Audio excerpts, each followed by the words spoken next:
Hey guys, in this video we're going to talk about all the stuff that people have been asking many questions about: domain names, URLs, plugins, hosts, builders, all e-commerce, whether to launch a website, how to launch a website, and I have some time on my hands today, so I thought I would just dive right in and tackle as much of that as I can. Well, it's New Year's. Everybody wants to have a do-over. So people who've been waiting to have their website, people who are waiting to redo a website.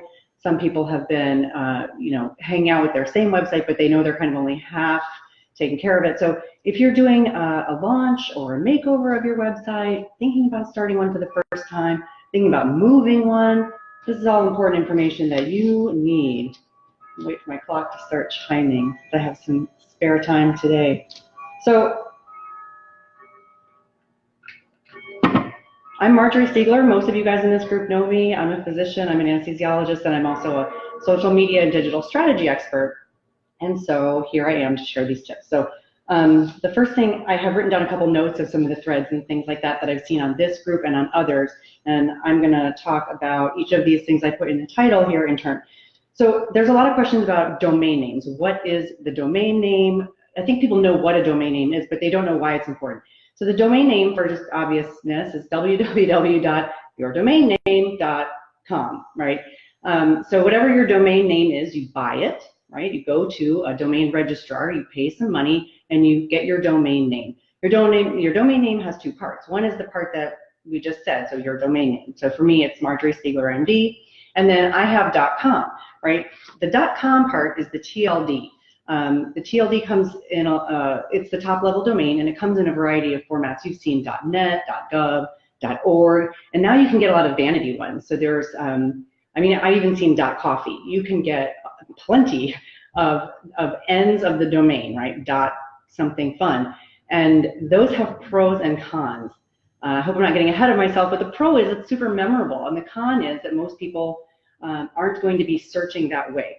So if you have a website that's .net or .live, most people are going to be typing in .com, and they're going to land somewhere else. They won't find you.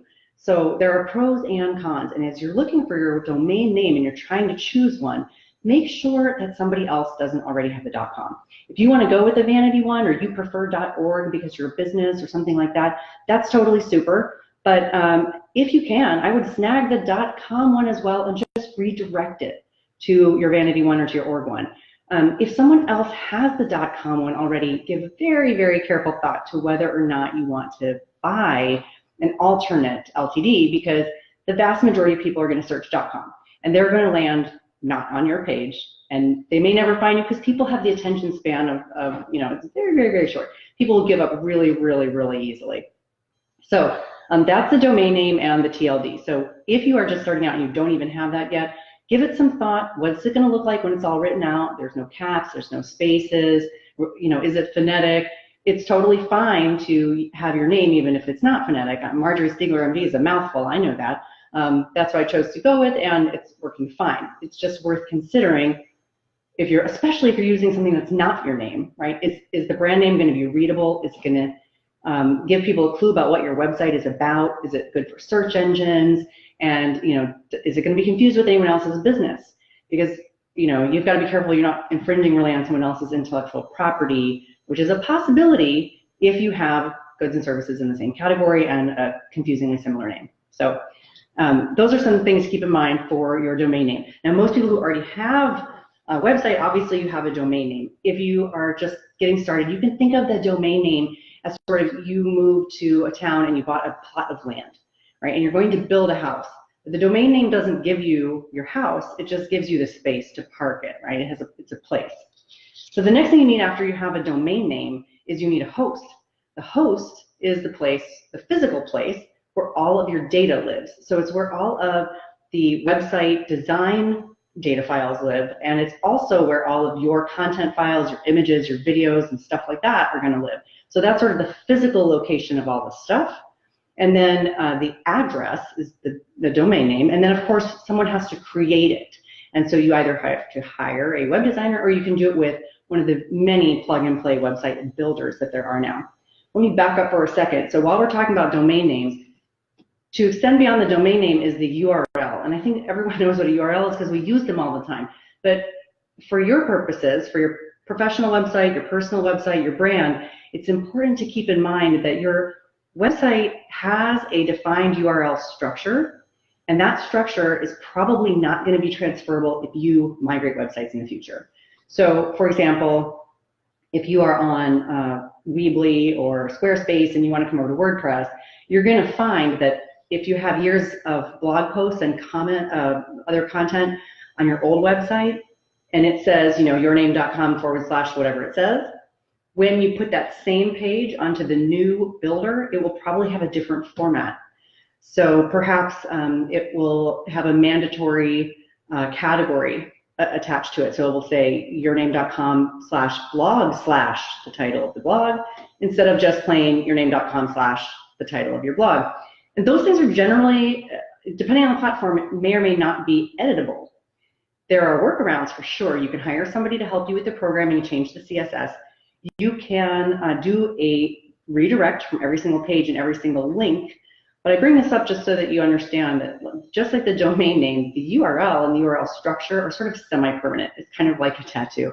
You can fix it, but it's there. And depending on how long you've had your prior website, it's a bigger deal. Now, some people have old websites that they feel like they didn't really do that much with, and they kind of don't care. None of those posts have a whole lot of Google juice or traction behind them, and so they just want to start fresh, and so they buy a new domain name. They point the DNS server from the prior domain name to the new one, and just like call it a day and just start making the new one. And what that does is anybody who tries to click on any of the links from the old website, they don't get to find the same content. They just land on the home page of the new website, and it's like starting from scratch. Or they get a page not found error, but they still land at the new website. So you can do that. If you've been blogging for a long time, or you have videos or posts or things that people have really, you've gotten a lot of traffic to them, you've gotten a lot of engagement on them, or they're living in a guest post somewhere, right, and not on your website, and people continue, say you shared something on Kevin MD and your link is there, and people are still to this day clicking to your website from that, then you're going to want to set up a redirect, because otherwise that link is of much less value to you. Okay, so that's just to keep in mind. The URL structure, the domain name, you kind of can't really change those things. You can move on and redirect, so that's okay. It's just kind of a pain, and depending upon how much content you've put out and how successful you've been in prior years, it can be a really huge pain. I know, this is a quick aside, but one of the companies, a retail company that I founded in 2010, we did a total migration from one platform to another platform in 2016, and man, we got a huge nosedive in our rankings and in our website traffic. Tremendous. The new website was much more beautiful, much easier to search, had a lot of great functionality, but we had to do a lot of work to undo what was probably sort of short-sighted, which is that we didn't do a redirect for every single thing. We just moved a bunch of stuff over. We did a lot of manual redirects, but we lost a huge amount of traffic because we had been in business for a very long time and not everything carried over. Okay, that's enough about that. So so now you've got your parking lot, right? You have your space, your domain name, and you have your URLs that are going to come up, and you need now you need an actual website, right? So in order to get that website, you either hire a website designer or you get on WordPress, Squarespace, Wix, Weebly, or any one of those other ones. I would strongly recommend WordPress and WordPress.org. Don't go WordPress.com. It doesn't have, I know it's free, but it doesn't have the same functionality, nor does it have the same professionalism, because their name is part of the domain, part of the URL. And also, you have much less control over what it looks like and the functionality of it. It's really quite limited, so don't make that short-sighted move of just because it's free. I would go WordPress.org, and then you get your own, you have your own domain name, and you can choose then any one of hundreds, millions, bajillions of themes. So the theme is what it's going to look like. I think of it as like the interior designer of your house. This is what your house is going to look like. It's what the website will look like, what the default layouts of the pages are, to some degree the default colors, default text, and a lot of that can be modified. Almost all of it can be modified, particularly for the paid themes, which are not that expensive. like 25, 30 bucks, maybe 50 bucks. If you're getting a really wowzer theme, it might be $100. This is not a huge amount of money to pay to have something that looks really elegant and easy and intuitive for you to use. So I recommend WordPress.org, not .com, over really all the other ones. But I will say Squarespace is super, and you can start a website in about 2.5 seconds on Wix and Weebly, but I think they have pretty limited functionality. So anyway, you get your builder, right? That's Squarespace, Wix, whatever it is. You get the builder, you install a theme, and then you start to upload content. Because just because you have your domain name doesn't give you a website, and just because you have a theme, I mean, this is often a like rude awakening to people who are doing it yourself. I do think you should do it yourself. You learn so much. But you know, you install your theme, and then you realize, wait a minute, this doesn't look anything like the previews, because it all has to be customized, and you don't have any content on it. So now you've got to start uploading. You've got to upload your logo, your menu. You've got to decide where you want stuff. If you already have a website, that's easier to do. If you don't, it's well worth sketching out in your mind before you go buying any of this stuff. You know, look around at websites that you like and just kind of make a little spec list of what you want the layout to look like and what you want the website to do. This is so important. Yeah, I'm seeing a lot of people ask about different plugins, different tools, different extensions, whether or not you need to have these things, do you need to pay for them, are they worth it? The bottom line for all of this is that, you know, you can, particularly on WordPress, get a plugin or an extension to do anything you want, absolutely anything you want. And a lot of them are free, some of them are paid. So you have limitless options, totally limitless functionality. If you're using one of the other websites, you have less. So WordPress.com, for example, does not allow at all for any e-commerce.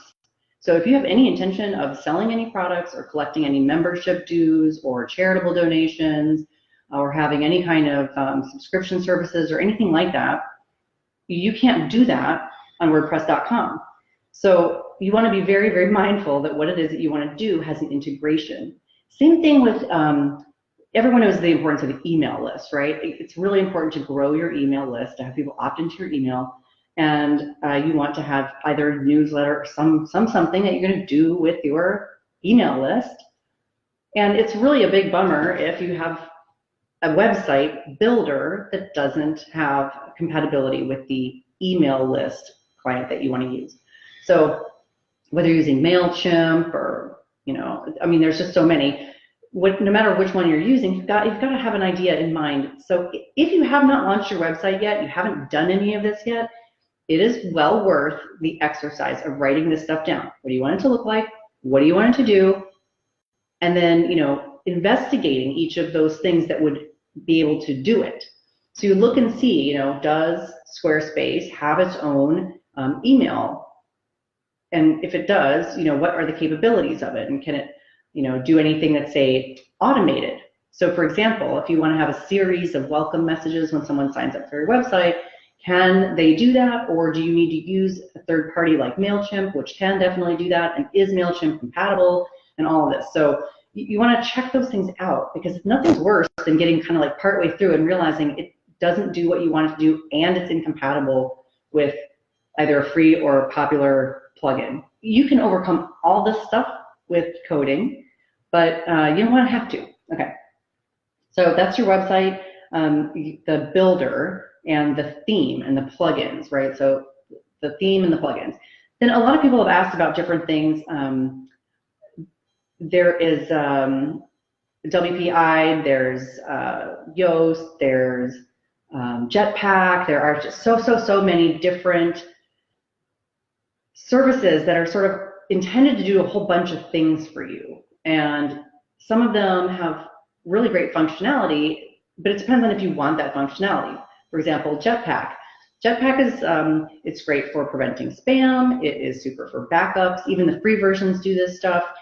If you want to accept payments through, say, PayPal or Stripe, it can do that for you, but that's at the paid level. If that's the main thing that you want, you can look at many different shopping carts and e-commerce solutions, and even just a simple pay button, because you don't need necessarily all of that other stuff if all you want to do is to be able to stick a little pay me now button on a page, right? So each of these things can be a la carte, or you can get these big giant packs. if you're going to get the big giant pack, you need to know what you want to use it for. I mean, to some degree, you could get it and play around, and that's fine, especially if you have the time and the leisure. But one of the things we've been talking about actually on this thread, even just right now, is whether or not the Yoast search engine optimization bundle is worthwhile.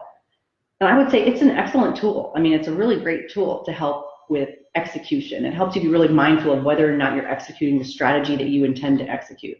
But you have to tell it what you want to do.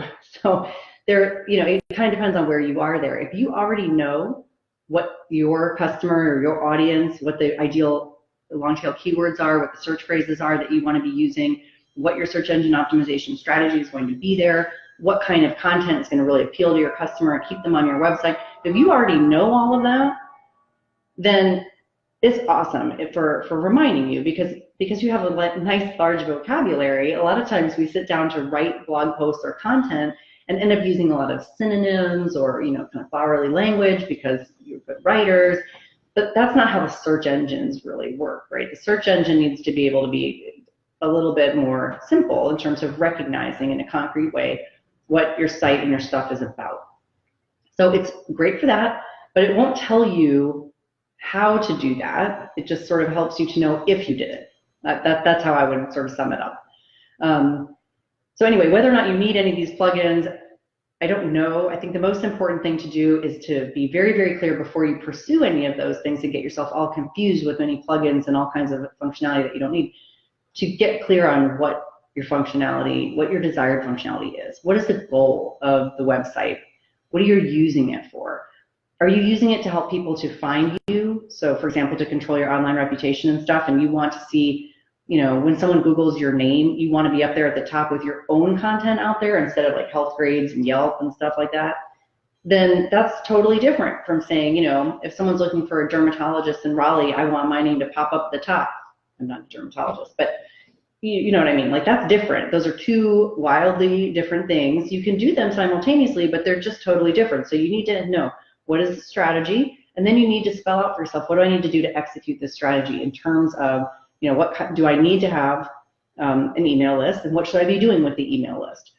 Once you know what you want to do with your email list, you will know how to create an effective opt-in, and you'll know how to create effective ongoing and automated email campaigns, for lack of a better word, right? If you want to just send out a blip every time you post a new blog, that's super. If you want also to share other things from social media and stuff, you need to know what you want to do in order to know whether or not it's worth it to you to get some of this stuff. All right, the other thing a lot of people don't think about, and in many cases right now you don't need to think about it, did we already talk about the host? I forget. I think so. So in most of these platforms, this is all in one-stop shop. So if you just woke up today for the first time, wanted to start a website, never done it before, if you land on just about any of these, on any of these builders, the first step will be buy a domain name. And in the old days, you had to do that separately and show up at your builder with your domain name, but now a lot of them will help you do that. Then you have to have a host. A lot of them also have hosts, or they are their own host, but you need to at least be aware of the fact that the builder is distinct from the host. The theme may well be distinct from the builder, or it might be part of what's built in, but you can buy themes that are compatible with your builder from third parties and upload them. So that's your functionality and your look. Your host is the physical location of your files, right? So the files of your website as well as your content files. I think I did say that already. That's different from your domain name, and it's different from your builder. Now, you may be in a one-stop shop situation, in which case you get it all in that same place, but just be aware that those are distinct things, because when you decide to grow and build and possibly to merge or to want to do something new and different with your website, you just got to realize that the ownership of your domain name is separate from the building platform, right? And so if you want to go from one builder to another builder, you can take your domain name with you. You just have to figure out how to change, how to redirect with DNS. If the new place doesn't have its own host, you'll need to get a new host, because you will be leaving your host behind if your host is part of your builder. If your host is independent from your builder, like I use Bluehost, it's independent from WordPress. So if I wanted to change, which I don't think I will, but if I did, I have my website domain name and my files, and the domain name is purchased from GoDaddy, and my files are living on Bluehost, and I could just pop on over to some other builder and bring that stuff with me. So that's important for you to know, especially if you're outsourcing, which is probably smart if you're able to do that. So you can have an intelligent and informed conversation with them when they ask you about these things. So you have to be aware they're distinct. One of the other things that people have been asking about is, what's up with the SSL certificate? Do you need to have one? I think the short answer to that is yeah, you need to have one. You need to have a secure website. And in the modern day, especially with identity theft and sort of big data hacking and all kind of stuff, even if you don't have a transactional website, it's probably best to have a secure website. What is the difference? When you look up in the search bar, you see a little lock sign next to any of the websites that begin with HTTPS. If it's just HTTP, that is not secure, or at least it doesn't have specific security certificates. So you want to, and then you're limited. So a lot of shopping carts and e-commerce plugins and things like that simply will not be compatible with your website if you don't have HTTPS. And the simplest way to do that is to go ahead and get your SSL certificate. Most of the places that sell the domain name will also do the SSL certificate for you, or your host will do that. So when you're trying to install a plugin or a theme into your builder and it's saying you've got to have a secure site, now you know where to go. You go to wherever you got your domain name or wherever your host is. Maybe for you that's all the same place, but if it's a different place, that's where you have to go to get that sorted out so that you can then use the e-commerce plugin or the payment portal that you want to use. And it protects, obviously, financial information. You should never set up a cart system, a shopping cart system in which you store anybody's credit card information. I strongly recommend against that. Don't put yourself in that liability situation. Get something in which case a person types in their information, they hit enter, and the transaction goes through, and then you don't know what their credit card is. That's the best, because nobody can intercept it that way, or at least it's much harder to. And if your site gets hacked, that data is not stored there. So don't do that. And make sure that you have your security certificates all in place. And even if you're not doing anything that costs money, if you're doing anything that's membership or username and password protected, same kind of idea, right? You want that all to be encrypted. So that's the point of the SSL certificate, and that's how you get HTTPS and the little lock symbol up on the website by your name. So have we covered everything I said I was going to cover? Domains, yes. TLDs, yes. URLs, yes. Slugs. Oh, slugs. So the slug is the other part, the non-domain name part of your URL. So if we're at my website and marjoriemd.com / any one of my pages. So I have a blog page, and therefore the slug would be the blog page and the name of the blog post. If I have several training courses, so it would be marjoriemd.com / speaking _ prescription or branding _ prescription. That part is the slug. The branding prescription, speaking prescription, blog, blah, blah, blah, that's the slug. There is a URL for every piece of content on your website, not just the pages, but also every single post, every single video, every single picture, right? Every piece of media, it all has its own URL. The URL is the Universal Record Locator. I think we already talked about that, right? So that structure is in place by your web builder, and it probably is different from builder to builder. So when you change, that's why it's such a pain, because every single blog post, every single page, every single picture has a different web address, right? A different complete URL. And this has to be redirected to the new website's new URL.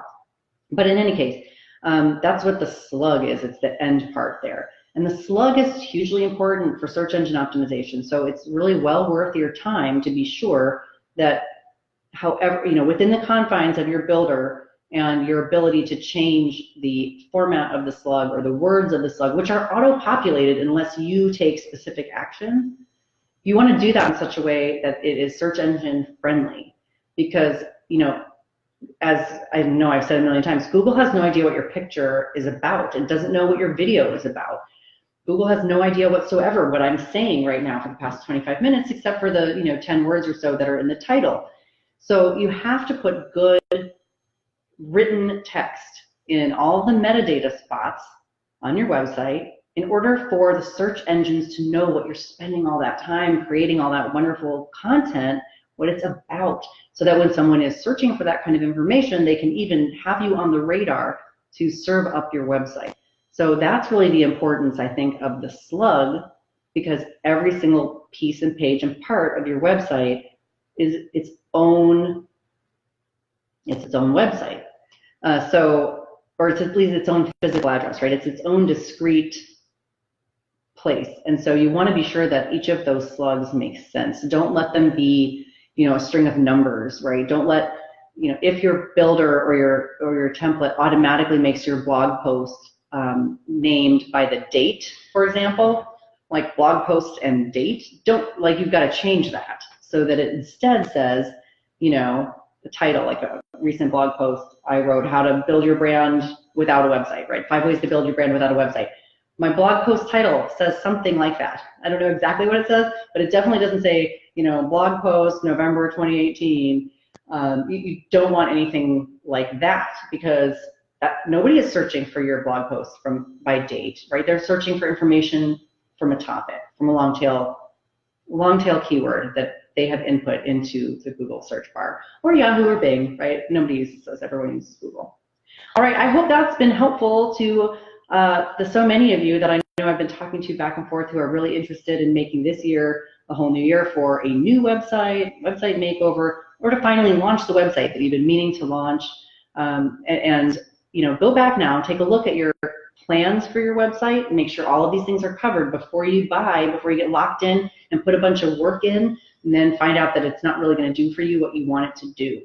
And if you're in the middle of a makeover, same thing. Make sure that you have a clear idea of what is not feeling modern about your website, or what is it that your website is not doing for you today that you want it to do. You have to know what that is in order to be able to know that the new thing is going to work for you in the way that you want. And make sure then that if you do have a website that you think is up and running and working pretty well, and you don't want to do any major changes to it, at least give some thought to whether or not you have proper security, whether or not your theme is mobile responsive. Oh, that's so huge, because the search engine's penalized now. If your theme is not mobile responsive, you will be, almost everybody searches, I think it's more than 50% now, on either a tablet or their cell phone. And they need the content to come out looking good on those devices. Even if it's just a little bit off from the way that it is on your laptop or desktop, that's fine. But it's got to look pretty similar. It's got to be responsive. It can't be too small to see where people have to pinch it. It can't be that the buttons don't work. You've got to have a responsive theme. So that's one. So make sure you have a responsive theme. Make sure you've got your security all situated. Make sure that you have, good SEO on your slugs in as much as you can. Make sure that you have explored perhaps the idea of a more modern plugin or theme, right? If you want to just kind of upgrade what you're working with. And then make sure, of course, that you have a clear plan in mind for what you want your website to do, because your entire SEO strategy and social media strategy, so your on-page, your off-page, and your user experience strategies all depend really, really crisply on understanding what you intend to do with your website. Who do you want to be coming to your website, and what do you want them to do once they get there, and then what do you want them to do after they leave? All right, so that's your little mini checklist. If you're someone who doesn't have a website at all, think about all of these things and plan out what you want. If you do have a website and it's working really well, just think about those last 3 things and make sure that you're doing that in a crisp way, right? That you know how to get people to your website, you know who you want to come, you know what you want them to do when they're there, and you know what you want them to do when they leave you, so that you have really good search engine optimization, both on-page, off-page, social media, and user experience. Happy New Year! I hope everyone is having a great year, and if you guys want more free videos on business, branding, social media, and so forth, come on over to my Facebook page. It's DRM Stiegler. It's a public page, free videos, so you can come and check out even more. Most of them are not this long. Wow, this is 30 minutes. Most of them are about 5 minutes, maybe 8 minutes, but come on over, and hopefully if you guys learned something, let me know what helps you. If you have questions still, let me know what those questions are. I'm happy to answer them. And if you have, even if you leave a comment on a video that's 2 years old, I'll see it and I'll be happy to talk to you. Thank you, everybody. Have a great weekend.